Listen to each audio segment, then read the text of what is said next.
i-share sa inyo ang good news dito sa Spain na, wait lang, mag-intro pa tayo, di ba? Intro muna. Intro muna, pasok. Mabilisan lang to.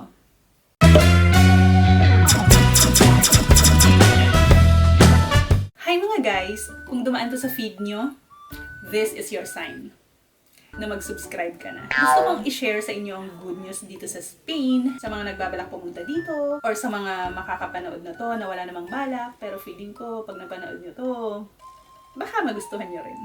Manood ka, makinig dito sa... Hindi ko siya kayang gayahin ngayon, medyo mababa ang ano.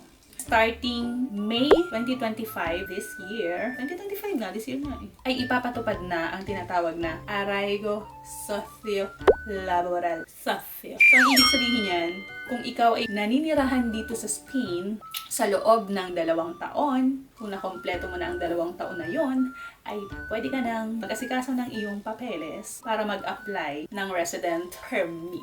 2 years na lang. Dati kasi, nung dumating ako dito, August 2023, ay ang tawag pa ay Arraigo Social. Arraigo Social lang. Ibig sabihin yan, kapag 3 years kang nanirahan dito sa Spain, ay eligible ka na makapag-apply ng resident permit. So ngayon, nabawasan siya ng 1 taon. O diba, ang good news niyan. Good news talaga yan. Aray ko, sakit. Biruin mo, 2 taon na lang, ang laking bagay ng 1 taon na nawala, no? So dahil sa pananakop sa atin ng mga Kastila sa loob ng 333, ay binigyan nila tayo ng karapatan. Karapatan na eto.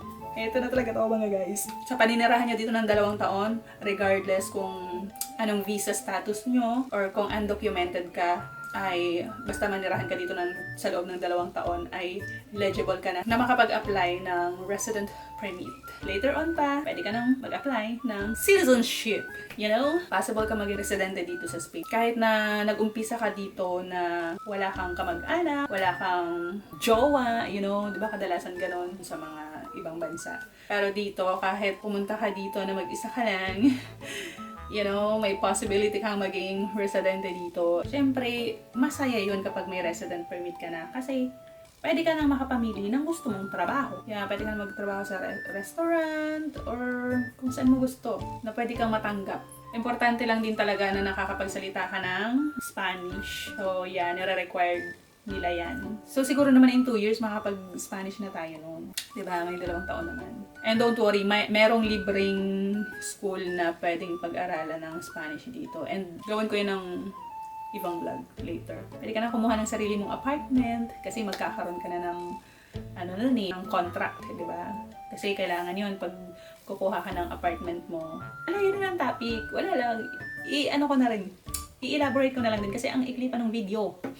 I-elaborate ko na lang din kung ano yung mga perks, kung ano yung mga advantage talaga ng my resident permit. Required kasi nga na meron kang contract sa trabaho para makakuha ka ng sarili mong apartment.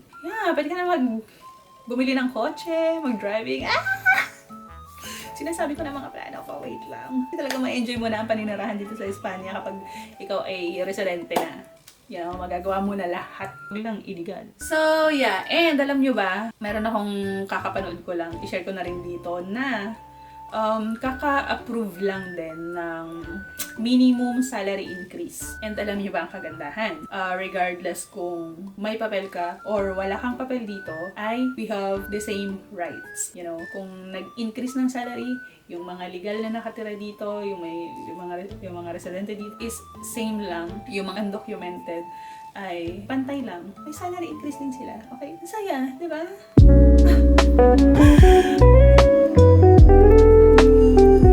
That's it. Ano pa ba? Niisip ko pa yung sasabihin ko kasi ang clip pa ng video. Alam ko maraming Pilipino na nandito rin sa Europe na gustong pumunta dito sa Spain. Or yung iba kasi walang idea na gano'n na pag nanirahan ka dito sa Spain, pwede ka maging residente ng 2 years. Tulad ko, wala talaga akong idea.